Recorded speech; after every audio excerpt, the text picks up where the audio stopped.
In the second unresolved problems segment tonight, Republicans and sanctuary cities.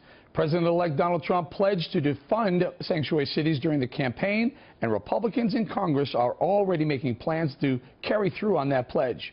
Here's Congressman John Culberson, a Republican from Texas, on Fox this morning. If you want federal money, follow federal law.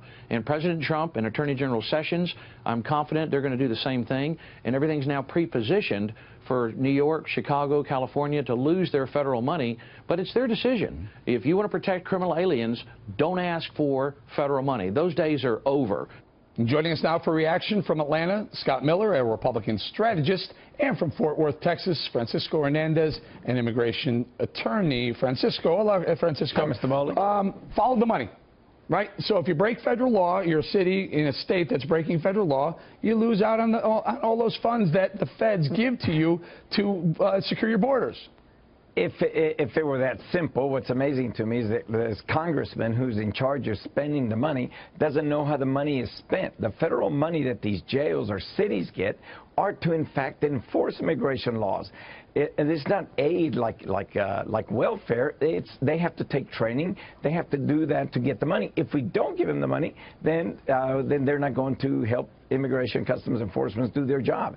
So they're paying for what they're getting. Right, but Mr. Miller, there is a way to cut off some of this additional funding that these states get that they send to these cities, right?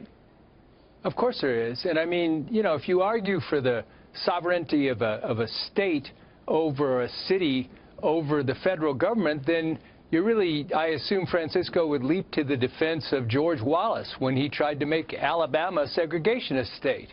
I mean, if each city can decide for itself what laws, federal laws, it's going to obey and which it's not, well, I think federal funds across the board ought to be withheld until they come in line with law. Well, let me just bring this up, Mr. Miller. So if a state is violating federal marijuana laws, you're not suggesting that some of the funding for their state jails and prisons and law enforcement be pulled back, do you?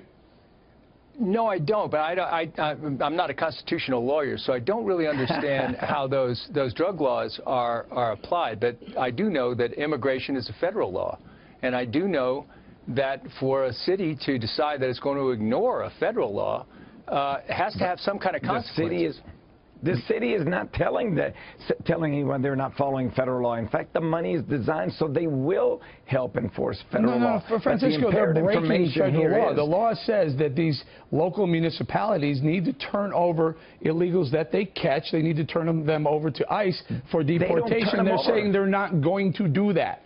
No, ICE does the holding. ICE sends a detainer on anybody that they believe is here undocumented. And they reject ICE. They say no. They have to give them 48 hours. Francisco, the mayors have said we're not going to turn these people over, even though ICE knows about the people who are illegal being held by these cities. You know what? ICE doesn't need their help. They could come in. It's federal law. They can come in and pick them up no matter what the city or the state does. Scott, Mr. Miller, am I wrong? But ICE cannot go into a jail and grab someone out of the jail cell. Certainly can. Yeah, that's not the way it works. Those as the U.S. Marshals do every day. Go ahead, Scott.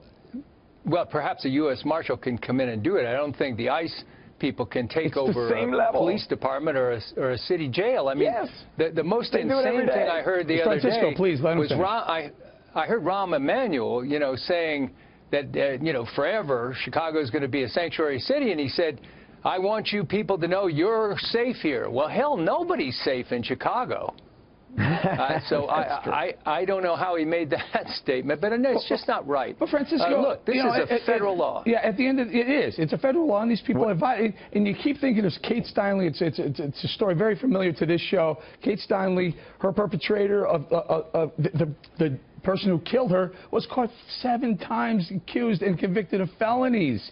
And he was still on the street because he wasn't turned over. But that's not a city's fault. But the imperative information here is... Well, it is the city's fault because they didn't turn him over. Congress, we have waited 16 years for Congress to act. Now the Republican Party has all three segments of the legislature. Let's see if they're going to act. Right. Are they going to pass immigration reform? Bottom line, guys, that's what I'll tell you what, this debate is certainly not over, but we have to leave it there right now. Scott and Francisco, thank you very much.